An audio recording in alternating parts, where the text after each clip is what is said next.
Hey guys, so I've got a slightly painful game I want to share with you this morning because there's a really important lesson in it for me, and I hope it's going to be useful for you guys as well. So I played 5 rapid games this morning. I won 4 and lost 1, and this is the one I want to share with you because I think the lesson is, it's absolutely simple, it's absolutely fundamental, but you cannot win a game of chess if you lose it, right? Sounds inane and stupid, I know, but let me show you the game. So I'm playing a player who's rated just under 1500, I'm rated just under 1450. He starts with d4, so I play the Dutch with f5. c4, normal, e6, knight to f3, and I play b6 in order to fianchetto my light square bishop. It's always a good thing in the Dutch if you can. Bring my knight out because I want to defend these 2 squares. This is all very normal development so far. I fianchetto that light square bishop. He brings out his bishop on the light square to d3, and I play bishop to e7. Okay, so far, very, very standard stuff. Now he plays this early e4.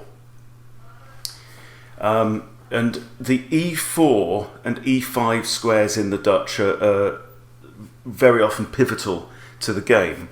White wants to play e4. Black wants to get e5 in at some point when he can, right?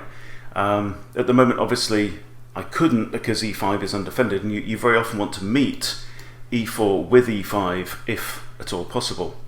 The other response to e4 is to play f4, but obviously I can't do that right now because that square is undefended and he's got his dark square bishop that's looking at that square. And then I realise that this fianchetto bishop here is looking at e4 as well as my pawn as well as my knight. So he's got 2 defenders with the bishop and the knight. I've got 3 attackers, so I go ahead and capture, and now he blunders. Captures with the knight, essentially losing a piece, because this knight is now protected. So if he recaptures with his bishop, I recapture. So he doesn't do that, he plays his knight in to e5. So I'm now thinking, I'm in a good position. I'm a minor piece up. My opponent is not in great shape. He hasn't developed an awful lot of his pieces. And I'm starting to think about a sacrifice by capturing with the knight on f2, which would pretty much force the king to recapture. Now, I am aware, remember that I said when I moved my knight to f6, there's a reason for that because it defends these 2 squares. Now, one of the weaknesses with the Dutch that you always have to bear in mind is that when you play f4 early on in the game, it's opening up this diagonal towards the king. And if white's queen is able to come out, you can get into grief that way. So I thought about this for a little while. I actually thought about it for nearly 2 minutes. And I decided to go ahead and capture on f2. Now, you always have to think in chess about king safety first, right? Attacking is great. You can win games with an attack, but only if it's a convincing attack. So, I mean, maybe I should have thought about castling first on the king side to put my rook onto that f-file here. And that would have been great, and that would have made that knight move all the more threatening because I would have won material if I got away with it, right? And then I thought, after I played that move, could he counter-strike by bringing his queen out to h5? And that is indeed what he did. He didn't have to recapture with the king, right? So he comes in with check, okay?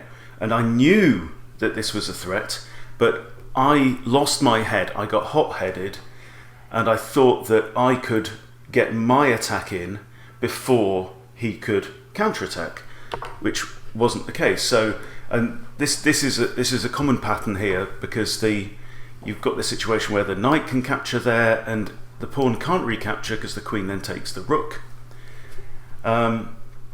So that really is pretty much the only move that I could play. And now he comes in with his bishop.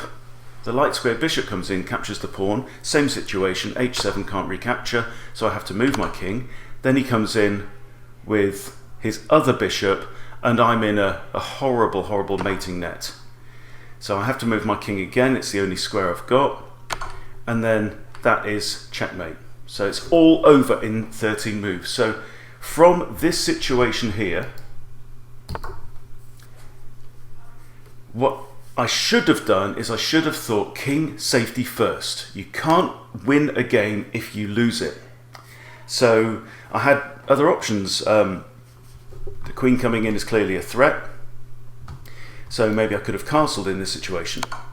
You know, that would have been absolutely fine. But in the end, I threw the game away, lost a bunch of rating points. It would have been good to beat a player 50 points higher than me. So it's a sobering lesson, but one that we've always got to remember. Don't rush your attacks, build up your attacks. Only launch an attack when the risk isn't greater for you, okay? So painful, but very, very important lesson. It's a game that I should absolutely have won. I was a minor piece up after 9 moves in the game, and I simply blew it. So yeah, take your time. Don't attack until it's the right time to attack. Okay, hope this has been useful for you. It's certainly a helpful and painful lesson for me. See you next time.